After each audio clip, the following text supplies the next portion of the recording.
What's up, guys? It is 2026, and if you're thinking of buying a home in 2026 but not sure if you're financially ready, this is the episode for you. In this episode, we're going to help you strategize on why it's important that you are ready financially to purchase a home in 2026. So we're going to jump right into this thing, guys. I'm going to, you know who we are. The team is here. It's Teach Me Tuesday, and we're gonna jump right in this thing. Guys, I'm gonna ask you a question. I get this question a lot with buyers, and they always, come into situations where they see the house they want to Mhm. buy it. But I want to ask you this: why should buyers start preparing now instead of waiting to buy a home? Oh, that's such a good question. Such a good question. Typically, I would say people need to definitely start preparing now, is because during the mortgage process, we don't just look at their current income, their current situation. A lot of time we're asking for previous records. So we're asking for Mm, their last 2 years of tax return, their last 2 years of W-2s, things like that. And so if those numbers look a little low or they look a little skewed, then that can change things. And then we also ask for previous bank statements, so not necessarily your current bank statement. And so if that information wasn't, kind of set up properly, you put a bunch of cash in the account or you took a side job or something like that, then that can impact some things. And so Mhm. kind of knowing that ahead of time is a game changer, because it kind of really helps you to prepare for what's to come. Yeah, I mean, cool. I agree. I think it's just the more you prepare in advance, the better you're gonna come away with better rate opportunities. For when you're ready to buy, or possibly lower payments, and then even lower stress throughout the process. Because if you're not preparing yourself when it comes down to when you're ready, it's gonna feel like it's a lot. It's gonna feel like, because you haven't done anything. So now you're having to do everything all at once, which can be a process for some. Little feedback there. Make sure it was me and that. I think I'm all right. But I think it's just always best to start early. Okay, cool. So I'm gonna tell you this, man. I ran into a situation recently, and do y'all hear echo, or is this, Yeah, Yeah, I yeah. or still y'all hear good? echo and there's a little Got a little feedback from you. robot. Got a little robot going on. A little AI jumping in there on you, Will Mike. Uh oh. Oh man, I'm sorry for the technical difficulty. But y'all still hear it? Hmm. Yeah, just Okay, a little feedback. Seem like. okay, all right. Well, I tell you I tell what, you what. Why you want to work on that? We'll jump in. y'all go ahead and jump in on that real All quick right. while I So figure this out. Technical difficulties. just to keep things rolling, we work through it. Let's talk about credit readiness. Like, talk about, like, what does that do for somebody who isn't who needs to start thinking about their credit? How can they be prepared and get ready for to get pre-approved and whatnot here in 2026 to be ready to buy a home? Yeah, I think credit readiness is probably definitely in the top three tiers of the things that people need to do when they're thinking about purchasing. Because what that credit score does is kind of like a compass. It kind of guides and dictates what type of loan program we can do, what type of interest rate a person can get, and so forth. So being able to, review your credit report, prior to, everyone gets a free credit report a year from annualcreditreport.com. They can Y'all hear that? pull and get. Annualcreditreport.com. Yeah, Even if you got any loan process, go annualcreditreport.com. do that every year. Go check Yeah, your it's credit. absolutely free. And so what I tell people, you get your credit report, you don't get your credit score, right? And that's Uh-huh. fine. You want to look at your credit report, because sometimes you may have, a decent credit score, but the credit report could be having some inaccuracies on it, or the credit report can show some things on there that may interfere with the mortgage loan home buying process. So making sure you take a look at that, paying your bills on time, that's simple to me 101. try to definitely avoid those 30-day late payments, because that can definitely set you back. One 30-day late can tank that credit score. It can definitely cause a person to have to wait sometimes, 6 months to a year because they have a 30-day late. Lord behold, if your person have a 60 or 90-day late, it can definitely put a wrench in a lot of things as well. And then last but not least, you want to try to, reduce your utilization on a lot of those credit cards, because that can help build the credit score. Now, one of the things that I do recommend people not to do, even though it's probably a little contradictive, is we want people to review their credit to be aware of what's going on, but what we don't want you to do is to take matters into your own hand. Right? We don't want you to just be like, oh, let me fix myself up before I get to the lender or realtor and start just paying off a bunch of stuff. Mm-hmm. Definitely don't do that. Review it and then contact a professional so that we can assist you with it. Yeah, I Hey, mean, oh, go ahead, Wilma. You about to jump in? I want to see if how does it sound now? It still Oh, you sound Oh, good? much You good. better. you solid, brother. You back in? I'm back in there. Welcome back. One of my brothers, he was listening and he said, "Man, hey, do this." You know what I'm saying? I think you might be good. Look So at there. I think we're good. Okay. Uh, all right. But go ahead, Gavin. I just want to check and see Nah, if y'all I can was hear just me. gonna. I think I was just gonna add to what Sean was saying about um, just in regards to credit readiness, just making sure that why it's important not to start going out and trying to work on stuff your own. I know Wilmot, we even talked about several episodes, when we first started about your whole experience, which we won't jump into today, but how you went off, paying down credit cards and thinking that, doing things that you thought or that you heard people say, or that anybody could say, man, you should really do this. You should pay your balances down. You should pay off this credit card, pay off that.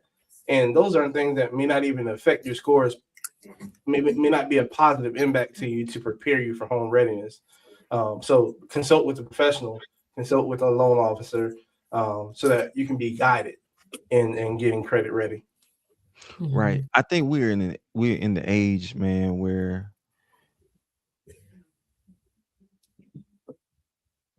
we want to go to AI. You know what I'm saying? And guys, guess what? AI ain't correct on everything. You know what I'm saying? So No. I would rather you go to a professional to get, because AI is not going to give you the loan. Okay. AI is not going to give you the loan.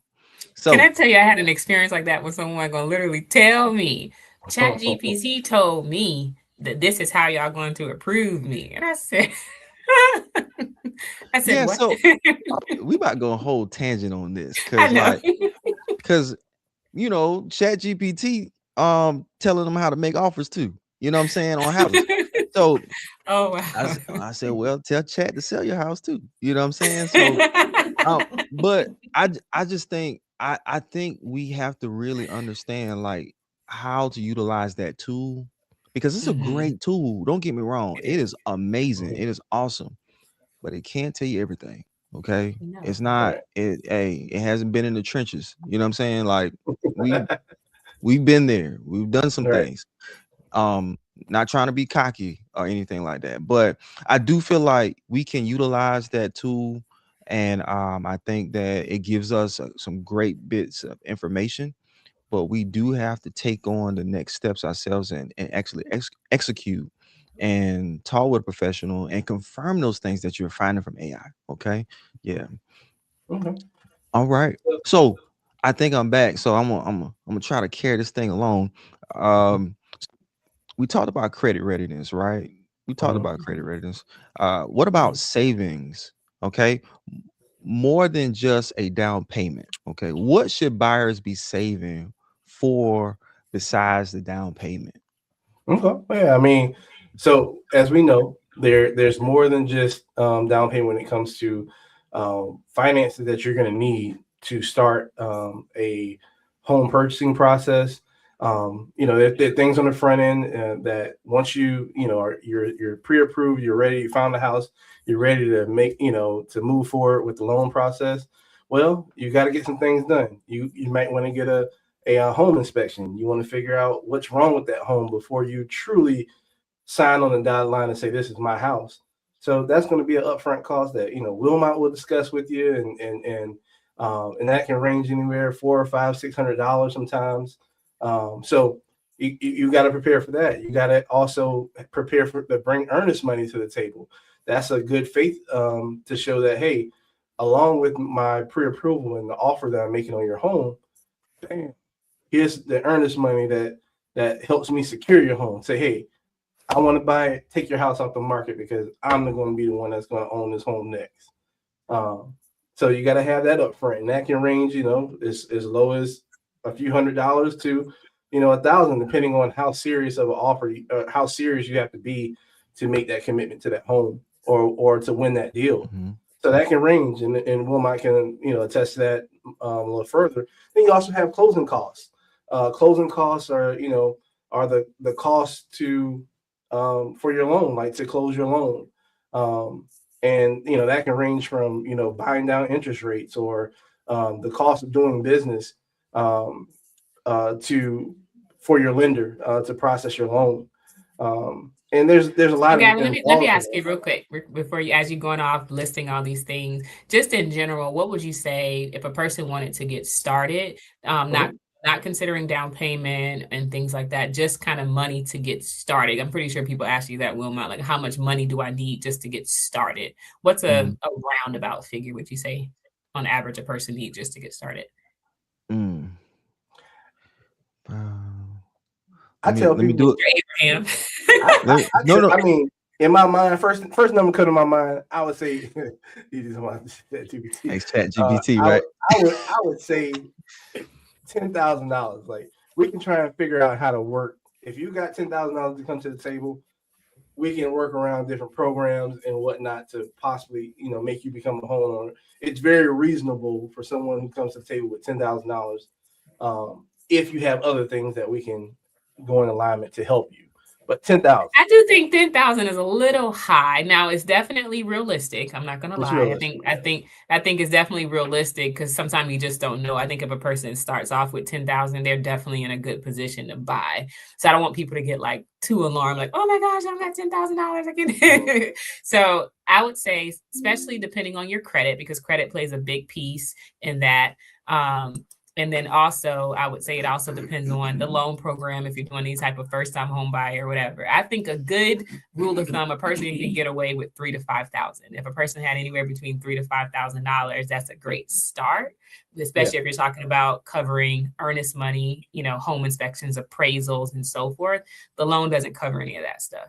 And so if a person had access to at least between that 3 to 5 thousand, that they would be in a great position to continue. yeah, no, I agree. Looks like Wilmot froze. I don't know if he. It's funny. He got the sour face.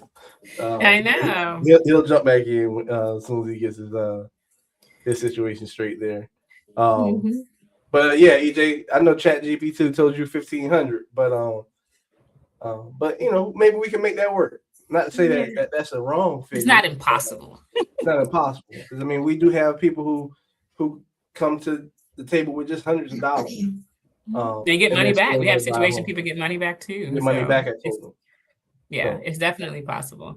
All right, so let's kind of before we have to wrap up for today, we're almost at our time. Let's go into number 4, debt management. I think that's a good one when it comes to how does debt affect your home affordability. I definitely think over the since I would say since COVID, what I have noticed just when doing people loans, a lot of people have gotten themselves in a lot more debt mhm. lately.